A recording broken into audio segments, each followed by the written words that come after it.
Welcome to this week's QPR Preview Show ahead of a daunting away trip to Burnley. Just 3 games left to go now. Thank God, I hear you all say. Last week, we talked about having some hope to cling to after the draw with West Brom. The defeat against Coventry saw all of that evaporate within 10 minutes. Then against Norwich, we had 45 positive minutes, but then the second half probably wasn't really good enough. We're extremely lucky now to still be outside the bottom three. I said it on our forum pre-match that a draw wasn't good enough.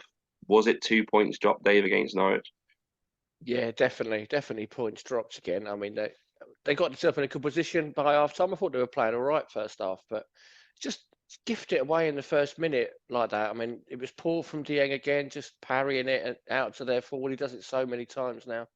And then after that, I mean, we didn't really like scoring, did we? It was up and puff. We looked more like conceding than getting the second ourselves. We were a bit unlucky at the end not to get a penalty. I thought I haven't seen the video of it, but it looked a penalty to me on low, but we'd have probably missed it anyway, wouldn't we? But yeah. I'd agree with you. I'd say it's 2 points dropped. They need a win, and they're running out of games to get it now. Yeah, it was such a poor goal to concede at the wrong time as well. It's almost like because we didn't concede in the first few minutes of the first half, we thought, well, we better do it in the second half then.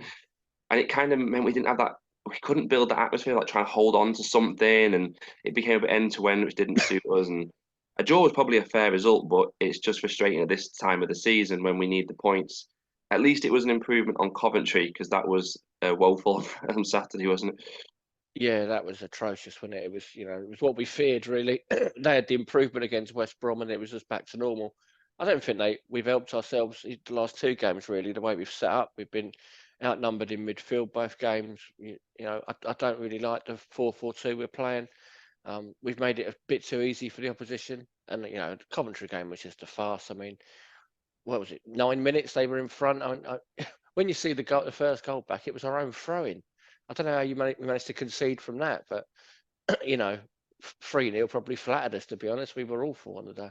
Yes, all 3 goals were so similar and they looked different, but that's someone breaking down the side and in too easy behind the defence. And they only had 2 shots on target again against Norwich, even though we improved. We're just still lacking that quality and composure. And in terms of the relegation battle, to me, it feels very lucky that we haven't slipped in the bottom three and lucky that Reading let their lead slip last night. Because let's be honest, they're 6 points better than us. They're in a false position in some respects. I actually don't think Reading are going to go down. Cardiff beat Watford 3-1. It's getting harder to find hope, isn't it? It is. Reading keep picking draws up, don't they? Which should probably be enough for them if they can get a few more of them. And they've got to play Wigan at home still, which is probably their ace card. They should win that. Yeah, it's looking very difficult now. Everyone's picked up points this week, really, haven't they? Rotherham and Huddersfield both drew. You look at our games left and think, where is that win coming from? Because, we've just blown 2 home games, really. Yeah, and as much as people look at the Stoke and Bristol City matches, we haven't been winning any matches, so No. it's we're a long way from getting the wins we need. And whatever way you look at it, we do need those points. And it doesn't look too hopeful this weekend as we head up to Burnley. Obviously, a Burnley side that are already promoted, and they can be crowned champions with a win against us in front of their own fans, which is far from ideal. It would have perhaps been better if they'd wrapped that up in midweek. Yeah, I was hoping they'd win that either midweek or last weekend, but they haven't. Yeah, let's be honest, we've got no chance of we. You're going up. They're the best team in the league by a mile. Being one of the worst, I suppose there can always be a miracle, but I don't see one coming here. They've built a team that's a Premier League team. Really, I think they're a very good side. I think he's done an excellent job there. But yeah, I mean, we couldn't beat an under-10s team at the minute, let alone Burnley. No, we won't win. We can't be anyone. And I'll say some stats now, which are going to make it look even worse. They've won the league at a canter, as you say, and they've only lost 2 league games all season. We've lost 21, so it shows the difference between the teams. Their defeat for them was back in November. 22 league matches unbeaten, and then even with all that, add on top of it, it's like a head-to-head where we don't have a good record either. Here I go, cover your ears, everybody. 1 win in the last 14 games against Burnley, and that was back in 2014. We haven't beaten them at Turf Moor for 16 years. We haven't scored in 6 of the last 10 games between the teams, including all the last 3. On top of that, this is a QPR side that have now got 2 wins from 28 league matches, or 28 matches, sorry. A recipe for disaster. Yeah, that sounds positive, doesn't it? Yeah. I'm looking forward to the weekend now. Yeah, I mean, everything's in Burnley's favour, really, isn't it? It's just just can't imagine we're going to get anything there. Just the way we're playing at the moment. We're conceding at least a goal a game, usually 2 or 3, and they haven't got enough goals in them. So, you know, I think Burnley will be winning the league at the weekend and enjoying themselves. Yeah, do you know what? It's that Harry Redknapp bonus game quote thing. I think that actually does apply here. Anything we can do, even if we just do 2 banks of 5 and just try and dig in for a draw. I don't see how this is the QPR side that's going to end that long unbeaten run for Burnley.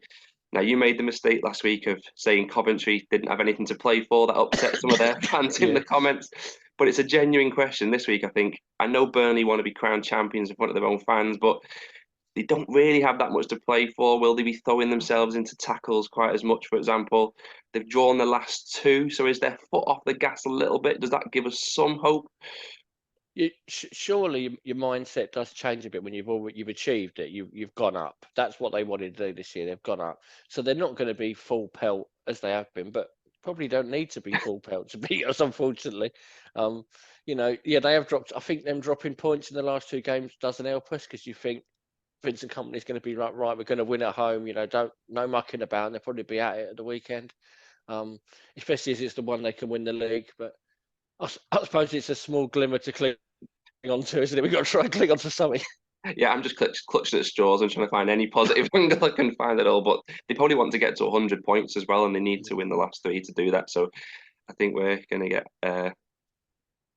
I don't even want to say what will happen to us. It sounds grim. Let's look at QPR then. I really hoped Ainsworth was going to give up on the 4-4-2 player system that suited the players. But with 3 games to go now, you say to yourself, it doesn't look like he's going to move from that. And we can't keep chopping and changing really. So he does need to kind of stick to a plan. But it just doesn't suit us. Even when we play well, like in the first half against Norwich, it's obvious it wasn't last. And then we still look unsettled, don't look settled at either end of the pitch, do we? No, I just thought it just doesn't suit the players. I felt a little bit for the players last night. I mean, they've annoyed the hell out of me all season, the players, but you just looked at them and it doesn't suit them at all. And I just didn't get some of what we were trying to do last night. The amount of times that we had a throw in or a free kick, like in the last third, and then they were in on goal within 2 passes. It's like we're just wide open. And to look at the bench last night and look across, and you've got Chris Willock and Taylor Richards, and you bring on Albert Adoma again, you think, what is going on here? It's just all very odd. I feel so bad because I really wanted Ainsworth to do well, and he was a really good player for us. It seems a great guy, but it's really not working, and it's a bit of a car crash in it, to be honest. Yeah, the subs, it's getting Ainsworth some stick, isn't it? Because it just doesn't make sense to us. Maybe he'd have to come out and say why he's been choosing the subs he's been doing because they haven't been helping us in any match. We miss Armstrong for that, though, don't we? He's the one person who can really change a game and give us a different element. But they don't explain where he is, and again, that gives getting the club stick as well. None of it adds up, does it? No, it doesn't. The only thing I'd say is if you look across, if you're going to play 4-4-2, I don't know where Willock fits into that.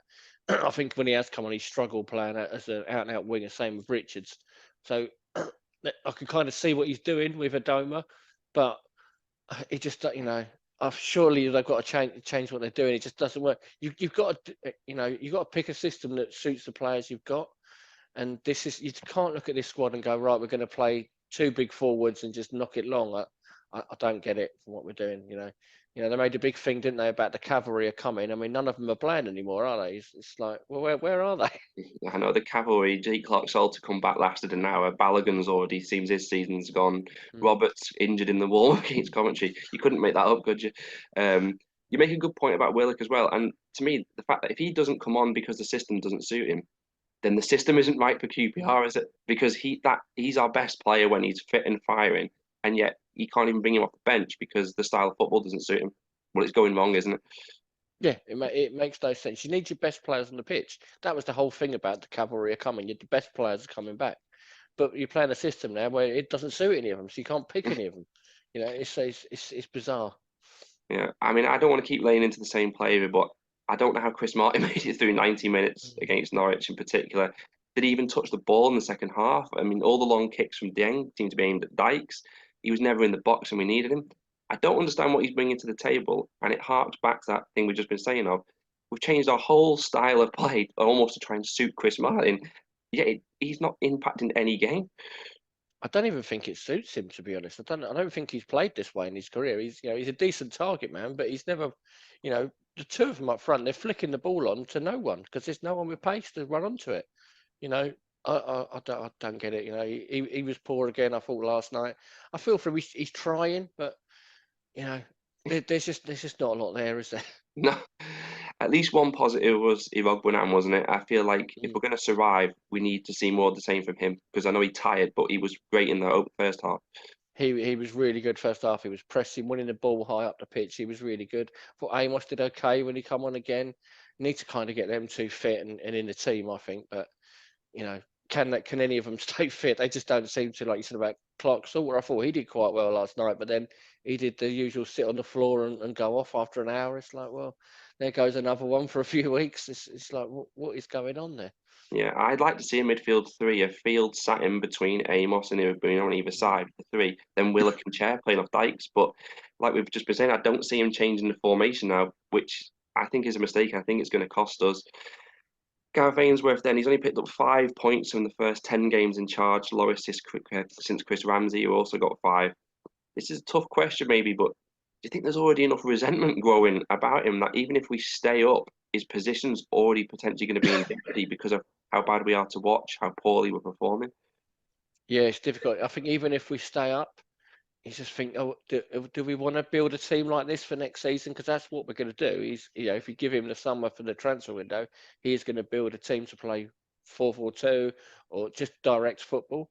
And it can work, but I don't know if I want to watch that every week. And if we go down, I mean, how you've managed to get relegated from the position he took over in is incredible, really. So, yeah, I think he's in a bit of trouble. It's difficult because you think there's so many other people at the club that are probably going to go this summer. It might hang on to the manager and give him a chance. But if it was up to me, I'd probably change it at the end of the season, regardless of where we go. It's a shame, and I'm not one for changing managers normally, but I don't think this is working. Yeah, it is heading that way. And it's a strange one. I think if we went down, maybe give him the job. But if we stay up, Mm. it's not working at this level. You're going to have to part ways. It's just something doesn't feel like it's working with us. And like you say, even when we play well, it's still a grind, isn't it? I mean, Senny Dieng's launching every single goal kick as far as he can kick it. It's a hard watch, and that's just one example. Doing the long throws as well. It's just doesn't sit right with QPR for me. And I don't think it's a given that he's here next season. It's going to be interesting to see what happens. Anyway, I think this is the easiest question of the week. Are we getting anything from Burnley? A good idea. I think we're getting at Burnley. Yeah, we're gonna. I can't see us get anything there. Hopefully, we'll keep the score down, lose 2-0, but yeah, I think it's going to be bad. Yeah, I mean, as much as I was saying there that a draw against Norwich wasn't good enough, I think if we can get a draw at Burnley, even try and play for a 0-0, that would be a good result because the odds are we're probably going to be in the bottom 3 after that game, even if we draw. So fingers crossed we can get something. We'll be back next week with the penultimate preview show of the season ahead of the final away trip of the season, which we face Stoke, and we'll see where we are ahead of that one. Thank you for watching and sticking with us through all this gloom. Come on, yours. We know who we are. You know who we are. We are QPR.